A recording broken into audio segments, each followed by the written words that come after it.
दिन सिद्धार्थ ने अपने सारथी छंदक को नगर भ्रमण के लिए चलने को कहा। छंदक ने तुरंत राजकुमार के प्रिय घोड़े कंथक को तैयार किया। उस पर राजकुमार को सवार कराकर वह नगर भ्रमण के लिए चल पड़ा। राजा शुद्धोधन ने ऐसा प्रबंध कराया था कि राजकुमार को मार्ग में कोई करुणाजनक दृश्य दिखाई न दे, ताकि उसके मन में विरक्ति की भावना उत्पन्न न हो। जिस मार्ग से उन्हें जाना था उसे स्वच्छ करके सजाया गया था। उस मार्ग पर दोनों ओर सुंदर सुंदर लड़के लड़कियां खड़े थे। जब सिद्धार्थ उनके पास से गुजरते तो वे उन पर फूल बरसाते। कहीं दुख या कष्ट का नाम भी दिखाई नहीं दे रहा था। राजकुमार सिद्धार्थ भी उस समय प्रसन्न दिखाई दे रहे थे। एकाएक उनकी दृष्टि कहीं दूर उठ गई। एक झुकी हुई कमर वाला वृद्ध व्यक्ति उन्हीं की ओर चला आ रहा था। उसका मुंह झुर्रियों से भरा हुआ था, आंखें अंदर को धंसी हुई थी, हाथ पैर कांप रहे थे। वह लाठी का सहारा लेकर बड़ी मुश्किल से चल पा रहा था। जरा उधर देखो, छंदक सिद्धार्थ ने उस वृद्ध की ओर संकेत करते हुए कहा, उस आदमी की ओर जिसकी कमर झुकी हुई है। मुझे बताओ कि उसे क्या हो गया है। वह इतना असुंदर क्यों है? वह ठीक से चल क्यों नहीं पा रहा? राजकुमार, छंदक ने उत्तर दिया, वह व्यक्ति बूढ़ा हो गया है। उसकी आयु अधिक हो गई है। अधिक आयु हो जाने पर व्यक्ति ऐसा ही हो जाता है। तो क्या आयु अधिक हो जाने पर मैं और यशोधरा भी ऐसे ही हो जाएंगे? सिद्धार्थ ने चिंतित स्वर में पूछा, हम भी बूढ़े हो जाएंगे, हम भी असुंदर हो जाएंगे, हम भी ठीक से नहीं चल पाएंगे। सच यही है राजकुमार, छंदक ने उत्तर दिया, ऐसा सभी के साथ होता है। बूढ़ा हो जाने पर मनुष्य की यही दशा होती है। शरीर इसी प्रकार कमजोर और असुंदर हो जाता है। सिद्धार्थ की सारी प्रसन्नता छूमंतर हो गई। उन्होंने छंदक को महल लौट चलने की आज्ञा दी। जब सिद्धार्थ अपने महल पहुंचे तो उन्होंने यशोधरा को अपनी प्रतीक्षा करते हुए पाया। उन्हें उदास देखकर यशोधरा ने पूछा, क्या बात है स्वामी, क्या आप थक गए हैं?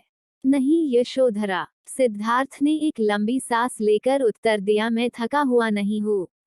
बात यह है कि आज मैंने एक ऐसे व्यक्ति को देखा जो बहुत कमजोर था। उसका पूरा शरीर कांप रहा था, उसकी आंखें झुकी हुई थी और वह असुंदर हो गया था। छंदक कहता है, वह बूढ़ हो चुका है। बूढ़ा हो जाने पर ऐसा ही होता है। ये देखकर मेरा मन उदास हो गया। इस प्रकार तो मेरी दशा भी आगे चलकर ऐसी ही हो जाएगी। आप व्यर्थ ही दुखी हो रहे हैं। यशोधरा ने कहा, छोड़िए इस बात को, आप अपने मनोरंजन कक्ष में जाइए, पिताजी ने आपके मनोरंजन के लिए खास नर्तकी और गायिका को बुलाया है। आप वहां जाकर मनोरंजन कीजिए, आपकी सारी उदासी दूर हो जाएगी। यशोधरा की बात मानकर सिद्धार्थ मनोरंजन कक्ष में चले गए। वहां नर्तकी और गायिका ने अपनी कला का भरपूर प्रदर्शन किया। उन्होंने सिद्धार्थ की उदासी को दूर करने का पूरा पूरा प्रयास किया, लेकिन सिद्धार्थ की उदासी दूर न हुई। उनकी आंखों के सामने रह रहकर वही वृद्ध व्यक्ति घूम रहा था, जिसे उसने मार्ग में देखा था। वह बार बार यह सोच रहा था कि क्या बूढ़ा होने से बचने का कोई उपाय नहीं है। कुछ दिनों बाद अचानक सिद्धार्थ ने पुनः भ्रमण की इच्छा व्यक्त की। इस बार छंदक एक रथ सजाकर ले आया। रथ पर सवार होकर सिद्धार्थ पुनः नगर की ओर भ्रमण की ओर चल पड़े। इस बार छंदक पूरा प्रयास कर रहा था कि राजकुमार को कोई करुणाजनक दृश्य दिखाई न दे, लेकिन जो होना होता है वो होकर ही रहता है। मार्ग में सिद्धार्थ को एक रोगी व्यक्ति दिखाई दिया। वह रोग के कारण कराह रहा था। सिद्धार्थ ने तत्काल रथ रुकवाया और छंदक से पूछा, इसे क्या हो गया है? यह इस प्रकार कराह क्यों रहा है? राजकुमार, छंदक ने उत्तर दिया, इसे रोग ने घेर रखा है। ये रोग के कष्ट को सहन नहीं कर पा रहा, इसी कारण कराह रहा है। परंतु इसे रोग ने क्यों घेर लिया? सिद्धार्थ ने आश्चर्य से पूछा। छंदक ने उत्तर दिया, रोग तो बड़े बड़े स्वस्थ व्यक्तियों को भी घेर लेता है, उन्हें भी रुला देता है। इसमें आश्चर्य की कोई बात नहीं है। अपने जीवन काल में कोई न कोई रोग लगभग प्रत्येक व्यक्ति को हो जाता है। ओह, सिद्धार्थ बड़बड़ाए, तो रोग भी मनुष्य को कष्ट पहुंचाते हैं। इनसे भी मनुष्य नहीं बच सकता, मैं भी नहीं बच सकूंगा। जब मुझे भी कोई रोग हो जाएगा तो मैं इसी तरह दर्द से कराहूंगा। छंदक ने रथ को आगे बढ़ाया। थोड़ा आगे चलने पर सिद्धार्थ को एक शव यात्रा जाती हुई दिखाई दी। उन्होंने पुनः छंदक से प्रश्न किया, ये कैसा दृश्य है? 4 व्यक्ति अपने कंधों पर किसे लेकर जा रहे हैं? इनके पीछे कुछ लोग रोते हुए क्यों जा रहे हैं? राजकुमार, छंदक ने उत्तर दिया, ये व्यक्ति मर गया है, ये चारों इसके संबंधी है, ये इसके शव को उठाकर शमशान में ले जा रहे हैं। जो पीछे पीछे रोते हुए जा रहे हैं, वे इसके कुटुंब के लोग हैं। शमशान में इस मृतक शरीर को जला दिया जाएगा। ये व्यक्ति मर क्यों गया? सिद्धार्थ ने अगला प्रश्न किया। छंदक ने कहा, मृत्यु इस संसार का एक अटल सत्य है। मृत्यु ने आज तक किसी को नहीं छोड़ा। कोई भी व्यक्ति किसी भी समय मर सकता है। ये सुनकर सिद्धार्थ का दिमाग घूम गया। वह ठंडी सांस लेकर सोचने लगे, क्या इसी को जीवन कहते हैं? जिसमें मनुष्य को तरह तरह के रोग घेर लेते हैं, जिसमें कभी भी मृत्यु का आगमन हो सकता है। मनुष्य जब बूढ़ा हो जाता है तो वह दुर्बल और असहाय हो जाता है, उसके शरीर को जलाकर भस्म कर दिया जाता है। क्या जीवन के इन भयानक दुखों से छुटकारा नहीं मिल सकता? इसका कोई तो उपाय होगा। सिद्धार्थ मन ही मन ऐसा सोच रहे थे कि तभी उन्हें एक सन्यासी दिखाई दिया। उसने भगवा वेश धारण कर रखा था। साधना और तपस्या के कारण उसका मुखमंडल चमक रहा था। उसके होंठ मुस्कुरा रहे थे। सिद्धार्थ को वह संसार का सबसे प्रसन्न व्यक्ति दिखाई दिया। उन्होंने पूछा, छंदक, ये स्वस्थ और तेजस्वी व्यक्ति कौन है?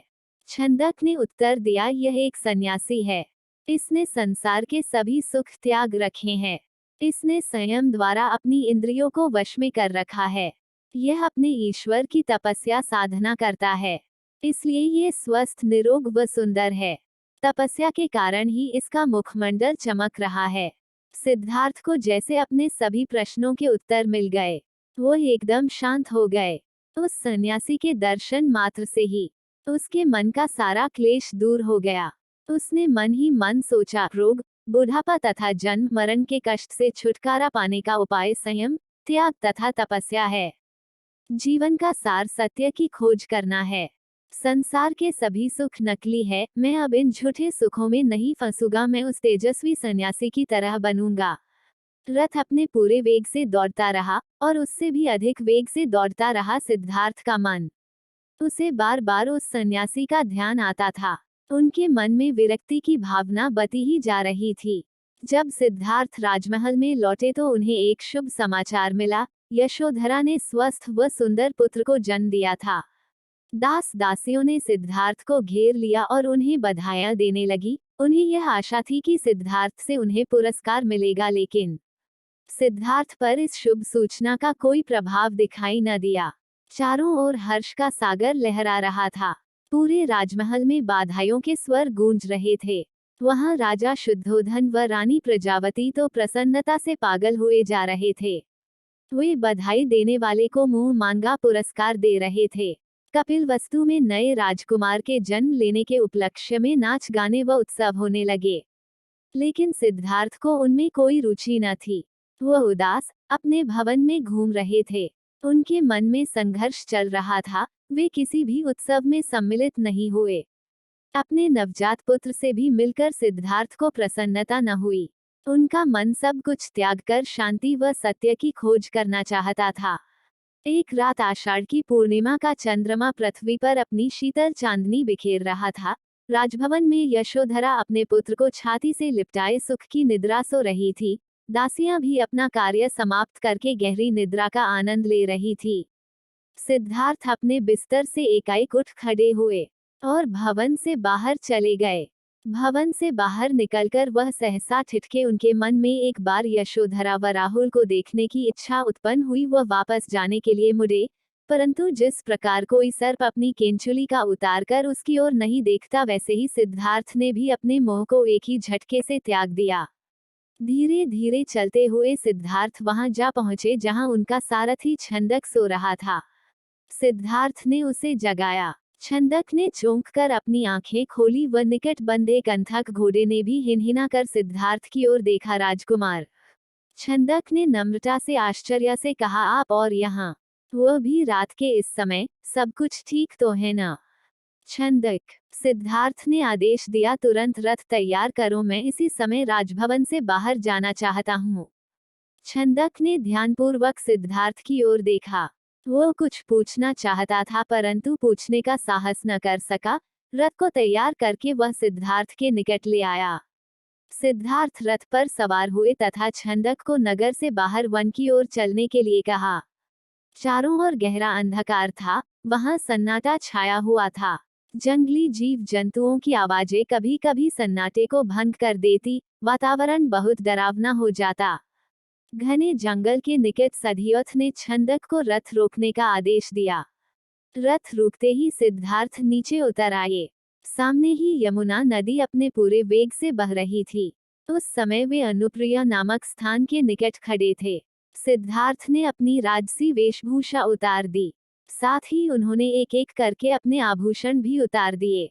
अपने वस्त्र व आभूषण उन्होंने छंदक को दे दिए तथा लौट जाने का आदेश दिया। छंदक सिद्धार्थ के पैरों में गिरकर फुट फूट कर रोने लगा। वह हाथ जोड़कर कहने लगा, यह आप क्या कर रहे हैं राजकुमार?